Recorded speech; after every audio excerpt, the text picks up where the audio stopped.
What if the stories you never learned were the ones that asked the most dangerous questions? Not about heaven, not about hell, but about power, about illusion, about why the world feels the way it does? 2,000 years ago, there were Christian texts that never made it into the Bible. Not because they were violent, not because they were heretical in the modern sense, but because they were destabilizing. They asked questions like, what if the world is structured by a false authority? What if domination is not divine? What if humans are not sinful but divided? What if salvation is not obedience but awakening? Texts like the Apocryphon of John, the hypostasis of the archons, the Apocryphon of Adam, and the Gospel of Philip painted a very different picture of reality. A world where the problem isn't that humans are bad, it's that humans forgot who they are. Where evil isn't a monster, it's a system. Where power doesn't look like tyranny, it looks like the truth. And where healing isn't escape, it's remembering. These writings didn't teach submission, they taught clarity.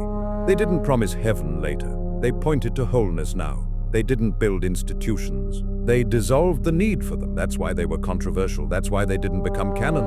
And that's why they still feel dangerous. The Remembering is a 3-part symbolic series inspired by these ancient texts. Not to tell you what to believe, but to invite you to see, to question, to notice the difference between power and truth, between control and order, between forgetting and remembering.